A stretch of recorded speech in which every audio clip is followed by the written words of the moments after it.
Live NFL trivia every Wednesday night on Twitch at 9 p.m. Eastern. Come show off your football knowledge for a chance to win cash prizes. Check the link in the description to find out more.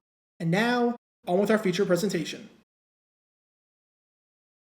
Usually when a quarterback throws a touchdown pass, especially a touchdown pass in the second half to give his team the lead, it is a joyous occasion. You have guys celebrating, the quarterback is happy, the coach is happy, and the team is having a good time. And especially if that touchdown pass winds up being the game-winning pass, after the game, you'll hear the players and coaches talking to the press about that play, and talking about what a great job everyone did, and how that play was the biggest play, and how they've been practicing that all week long, and whatnot. You get the idea. Throwing and scoring a touchdown makes you feel good. But in 1985, this was not the case. Imagine your coach being furious at you, chewing you out, and then bashing you in the post-game press conference because you threw the go-ahead touchdown pass. And it wasn't like you disobeyed the coach and audibled out of a play, or the coach wanted to run out the clock for a chip shot field goal so the other team couldn't get the ball back, and you ended those chances by throwing a touchdown. This was the coach calling a passing play, you executing said passing play for a touchdown, and the coach being upset that you threw said touchdown. This is the story behind the worst touchdown pass in the history of the Cleveland Browns. Before I talk about the touchdown in question, we need some context to understand the player who threw the touchdown and how the game was going. During the 1985 offseason, the Cleveland Browns acquired the quarterback that would eventually be the guy to throw this touchdown pass. That quarterback was a man by the name of Gary Danielson. Danielson had spent the past 8 seasons with the Detroit Lions, even serving as the team's starting quarterback during the 1984 season for 14 of their 16 games. The Lions were 3-10-1 that season, but Danielson finished the year inside the top 10 amongst all qualified quarterbacks in passer rating. However, after the Lions executed a trade that landed them longtime Buffalo Bills quarterback Joe Ferguson, Detroit now had 5 quarterbacks on the roster, and decided that they were going to offload Danielson. With that, the Lions traded Danielson to the Browns, with the plan being to make Danielson the starting quarterback while Bernie Kosar, their pick from the supplemental draft a few months later, would sit and learn on the bench until he was ready. Danielson was the veteran that was going to be the stopgap option for head coach Marty Schottenheimer and company until the future of the franchise and Bernie Kosar was good to go. However, when Danielson started off the 1985 season, things did not look good for the Browns. Through the first 3 weeks, they were 1-2 and were struggling pretty hard on offense. They scored just 48 points, which was the 4th fewest in the AFC, and they ranked well inside the bottom third of the league in that category. Under Danielson, the Browns had a tendency to start off games slow. They did not score a single point in the first quarter in each of their first 3 games, and outside of a 4th quarter comeback explosion against the Cardinals, there was no quarter in those first 3 games where the Browns scored on multiple possessions. Danielson was seemingly regressing. His completion percentage dipped from 68% in Week 1 to 60% in Week 2 to 53% in Week 3. His touchdowns dipped from 2 in Week 1 to 1 in Week 2 to none in Week 3, and his passer rating dipped from 102.4 in Week 1 to 77.9 in Week 2 to an abysmal 45.8 in Week 3. And he was taking a beating and was unable to get rid of the football, taking 13 sacks in the first 3 weeks. The only points the Browns scored in Week 3 against Dallas came late in the 4th quarter in garbage time with the Cowboys up 20-0. And you can learn more about that game by clicking the card in the upper right corner. Entering Week 4, it was a real offensive struggle for the Browns with Danielson under center. He needed a good game. He needed to throw some touchdowns, or else he possibly risked getting benched. And throw touchdowns he did, just not in the way the coaching staff would have liked. September 29, 1985.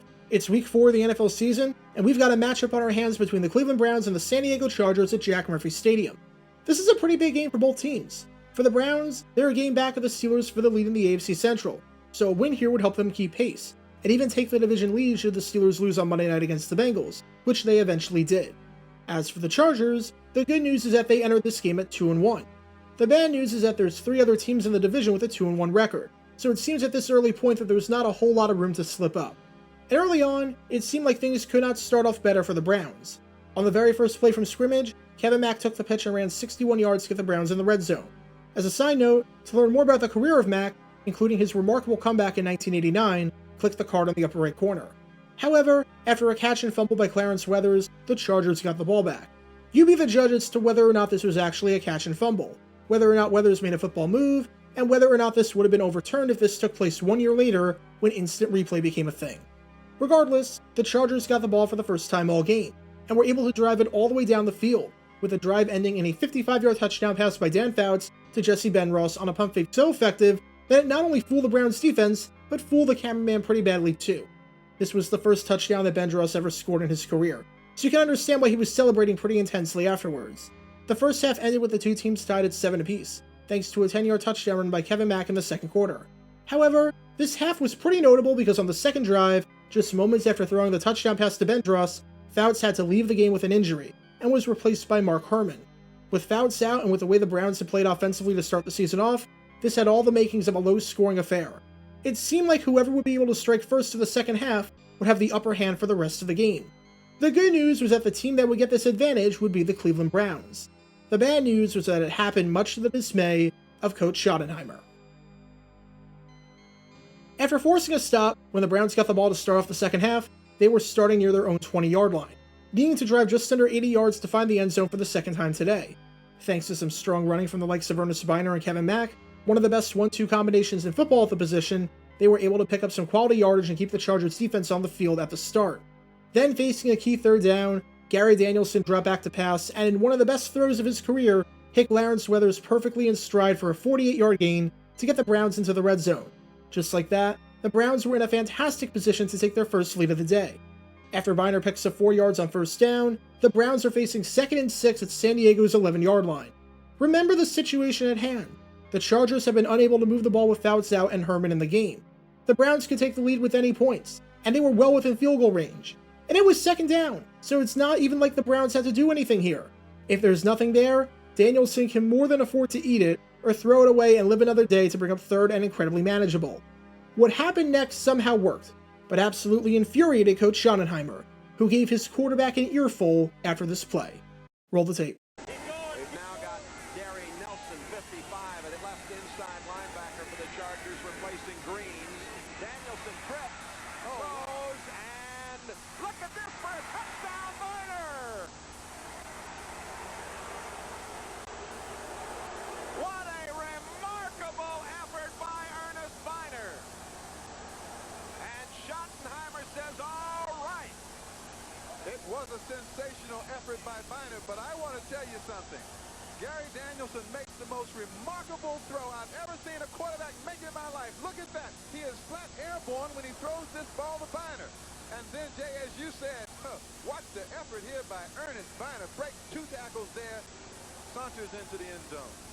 Before going any further, if you're wondering who was on color commentary for that play, it's our old friend Reggie Rucker. You can learn more about his broadcast career and the controversy surrounding that by clicking the card in the upper right corner. As for the play, Rucker called it one of the most remarkable plays he'd ever seen a quarterback make. Play-by-play man Jay Randolph said that Schottenheimer was pleased and saying all right, probably assuming as one would that the coach was happy after scoring to take the lead. But that was not the case, because immediately after the play and after the game, Schottenheimer absolutely bashed Gary Danielson for this remarkable yet highly stupid play. That touchdown pass turned out to be the difference. It gave the Browns a 14-7 lead, and like the Browns defense had been doing all game once Fouts went out, the defense held strong and did not allow any more points. Mark Herman got sacked 6 times and threw no touchdowns and 2 interceptions, while the run defense allowed just 56 rushing yards on less than 3 yards per carry. Kevin Mack scored another touchdown, with this one coming on a reception in the 4th quarter, as the Browns held on for the 21-7 victory to get back to 500. This made the touchdown by Danielson to Byner the go-ahead touchdown, and it capped off a solid day for Danielson, where he went 16 for 24 with 2 touchdowns and no picks, and finished with a great passer rating of 114.9, which was not only his highest in a Browns uniform at the time, but was his highest in a road game since 1980, when he did this against the Green Bay Packers in a remarkable performance following the death of his newborn child. To learn more about that heroic game, click the card in the upper right corner. So you would think that Schottenheimer would be pleased with Danielson, right?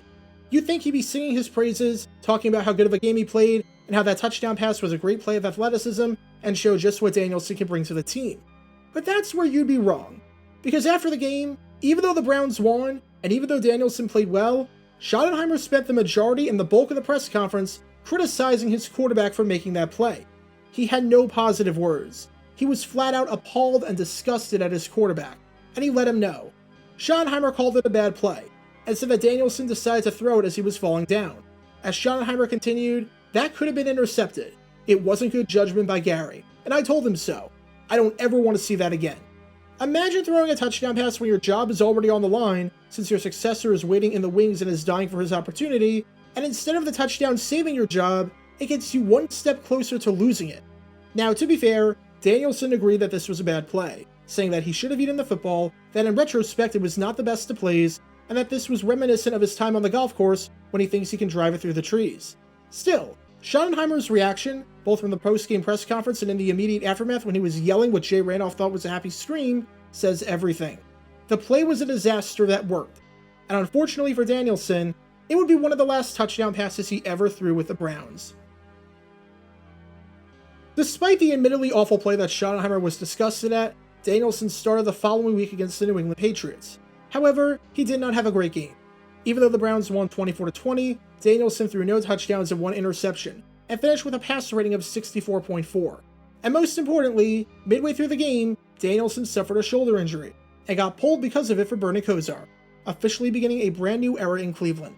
From that point on, there was no going back. Danielson was officially going to ride the pine. From that point on, Danielson started just 3 more games with the Browns, filling in for Kosar when he couldn't go. And outside of a 4-touchdown performance in a 1987 game against the Bengals, which was a scab game, Danielson did nothing of note in Cleveland after losing his job. He played until 1988, and excluding the scab games, did not throw any touchdowns after the 1985 season. This meant that for many Browns fans, their final real memory of Danielson was that touchdown pass he had against the Chargers that was so bad that no one was happy afterwards, especially Coach Schottenheimer.